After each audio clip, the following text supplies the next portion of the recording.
काली नजर। माँ, माँ। अरे क्या माँ माँ कर रहा है? बकरी का बच्चा है क्या? अरे माँ, मजाक छोड़ो। मुझे फाइनली वो मेन चौराहे वाली दुकान मिल गई है।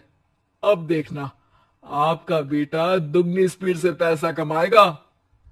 ओफो, ये क्या? मेरी ऑनलाइन मेकअप क्लास चल रही है। इतनी जोर से क्यों बोल रहे हो आप दोनों? अरे मेरी धर्म पत्नी जी, मेकअप क्लास बाद में करना। वो चौराहे वाली दुकान मिल गई है हमको। अरे वाह! रुको, मैं अपनी माँ को फोन लगाकर बता देती हूँ। अरे मैं भी अपने रिश्तेदारों को बता देती हूँ। कितनी खुशी की बात है। हाँ हाँ, मैं भी अपने दोस्तों को बता देता हूँ।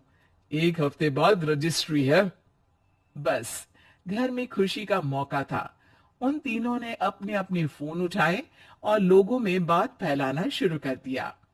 और रही सही कसर, श्वेता बहू ने अपने पड़ोस में सबको बताकर कर दी।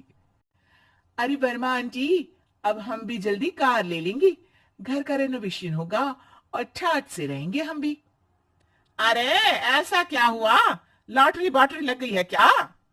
अरे, इस बार चौराहे वाली मॉल में हमको भी दुकान मिल गई है। दुकान नंबर 21, जो एकदम चौराहे पर है। अब ग्राहक बढ़ेंगे तो आमदनी भी बढ़ेगी ना। अरे वाह, कितनी खुशी की बात है। मैं बहुत खुश हूँ तुम्हें इतना खुश देख के। बाकी एक बात कहूँ, सबको मत बताते फिरना। किसी की नजर लग जाएगी तो खुशी की खबर वापस लौट जाएगी। है? ऐसे थोड़ी ना होता है। अब डरा रही हूँ। अरे सही कह रही हूँ, काली नजर कहते हैं इस चीज को, जब आप किसी को कुछ बताओ और वो काम बिगड़ जाए। लेकिन मैं तो। तुमने सबको बता दिया ना? हाँ, फोन लगा लगा के। अब बच के रहना, काली नजर बड़ी खतरनाक होती है। श्वेता इतनी खुश रहती है कि वो वर्मा आंटी की बात पर ध्यान ही नहीं देती, जबकि पड़ोस में और भी लोगों से खुशी की खबर शेयर करती रहती है। अगले दिन राजेश बहुत दुखी होकर घर आता है। अरे बेटा, क्या हुआ? मुंह क्यों सूजा हुआ है? मधुमक्खी ने काट लिया क्या? माँ, वो दुकान किसी और के पास चली गई। किसी ने ज्यादा भाव लगा दिया। अरे, पर बात तो आपसे हुई थी ना उस दुकान वाली की। हाँ, आज मैं टोकन अमाउंट देने गया था, तब मुझे पता चला। कोई आकर सुबह मुझसे पहले ही ज्यादा अमाउंट दे गया। हम्म, काली नजर। क्या? क्या कहा? वर्मा आंटी ने समझाया था कि किसी को बताना मत, वरना काली नजर लग जाएगी। अच्छा, तुम्हें उनकी बात मान लेनी चाहिए थी। उनकी बात मान लेती, लेकिन उसके पहले ही सबको बता चुके थे ना हम तीनों। अरे अगली बार से ध्यान रखेंगे। कोई भी नई चीज होगी तो किसी को नहीं बताएंगे। तीनों कुछ दिन ऐसे ही रहते हैं, पर एक दिन श्वेता को एक मेल आता है। राजेश, मेरा ऑनलाइन मेकअप कोर्स कंप्लीट हो गया। अब मैं खुद का पार्लर खोल सकती हूँ। अरे वाह, अपने मोहल्ले में ही खोलते हैं। ये जो घर के सामने दुकान है ना, वही। हाँ, यहाँ सस्ती भी मिल जाएगी। अगले दिन श्वेता वर्मा आंटी के पास जाती है, मिठाई का डब्बा लेकर। अरे आओ आओ, कैसे आना हुआ? जोर से नहीं बोलूंगी। वो सामने वाली दुकान है ना, वहां मैं अपनी पार्लर की दुकान खोलने वाली हूँ। उसकी मिठाई है। अरे वाह, बहुत बधाई हो तुमको। हाँ, मैं कमाने लगूंगी तो राजेश पर पूरे घर का बोझ नहीं रहेगा ना आंटी जी। ये तो है। पर ये बता कि तूने ये बात किसी और को तो नहीं बताई ना? अरे नहीं नहीं, पिछली बार गलती कर दी थी। काली नजर लगी किसी की और राजेश के हाथ से वो दुकान चली गई थी। सबको मत बताना। चलो मैं चलती हूँ, कल दुकान की बात करने भी तो जाना है। अगले दिन श्वेता दुकान के लिए मालिक से बात करने जाती है। अरे लेकिन दुकान तो हम कल रात को ही किसी को दे चुके हैं। कल ही? हाँ, कल ही। 2 दिन बाद कोई यहाँ पार्लर भी खोल लेगा। आप कहीं और दुकान देख लीजिए। अरे पर हमको भी तो पार्लर ही खोलना था। हाँ भाई, ये एक ही दुकान है। आधी आधी तो नहीं दे सकता ना मैं।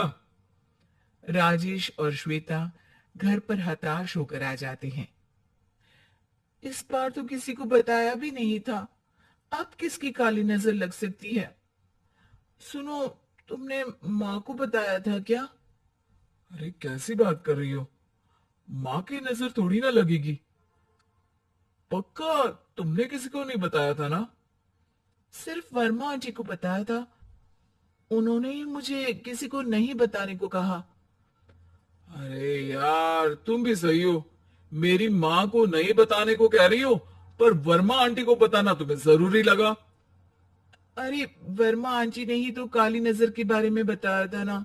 वो हमेशा हमारा भला ही तो चाहती है। मेरी माँ भी हमारा भला ही चाहती है। अरे पर चिल्ला क्यों रहे हो? बात नहीं कर सकते क्या आराम से? नहीं आता वो आराम से बात करना, और करना भी नहीं चाहता हूं मैं। दुकान जाने का दुख गुस्से में बदल गया था और राजेश और श्वेता में बात बंद हो गई थी। 2 दिन बाद मोहल्ले में पार्लर का इनॉग्रेशन हुआ, जिसमें मोहल्ले के सभी लोगों को बुलाया गया, पर श्वेता, राजेश और माँ नहीं जाते। माँ, अंदर आ जाओ। क्या देख रही हो? अरे नया पार्लर देख रही हूँ अपने आंगन से। देखो, माँ को दूसरे का सुख देखने में कितना मजा आ रहा है। मेरा दुख नहीं दिख रहा इन्हें। यहाँ मेरा पार्लर भी तो हो सकता था। अरे चुप रहो यार, हर बात में लड़ाई क्यों ढूंढ रही हो? राजेश और श्वेता फिर बहस करने लगते थे। तभी माँ ने दोनों को बाहर बुलाया। अरे जरा देखो तो, दुकान चलाने वाले का बोर्ड पर नाम क्या लिखा है? श्रुति वर्मा। गाड़ी निकाल बेटा, हमें कहीं जाना है। काली नजर का इलाज कराने। राजेश अपनी बाइक निकालता है। तीनों ट्रिपलिंग कर रहे हैं। माँ राजेश को उस मॉल वाली दुकान पर लेकर जाती है जहाँ राजेश अपनी दुकान खोलने वाला था। यही दुकान लेना चाहता था ना तू? हाँ, पर इनको भी दुखी करने लेकर आई हो क्या यहाँ पर दुकान दिखाकर? वह काफी नहीं था? अरे श्वेता, थोड़ा सब्र रख, अभी पता चलेगा कि हम यहाँ क्यों आए हैं। बता, इस दुकान चलाने वाले का नाम क्या है? अनुपम वर्मा। कुछ समझ में आया?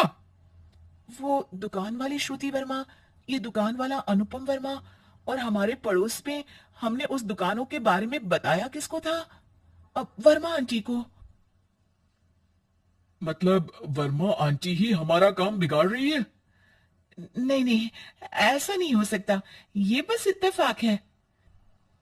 राजेश अपना फोन निकालता है और श्रुति वर्मा और अनुपम वर्मा के नाम फेसबुक पर सर्च करता है, जहां ये दोनों ही वर्मा आंटी के रिश्तेदार होते हैं। श्वेता को समझ में आ जाता है कि वर्मा आंटी की ही नजर काली नजर है। अब क्या करना है? कोई भी खुशी की खबर हो तो काली नजर से बचना है, यानी वर्मा आंटी से बचना है। अरे पर मुझे ये समझ में नहीं आया कि वो हमारे साथ ऐसा क्यों करेंगी। अरे बेटा, एक सीख है, दूर के आदमी को आपकी तरक्की से कम परेशानी होगी, पड़ोसी को ज्यादा। दोनों माँ की बात में हामी भरते हैं और अगला काम चुपचाप करने की कसम खाते हैं, ताकि आगे से वर्मा आंटी कोई काम ना बिगाड़ सके।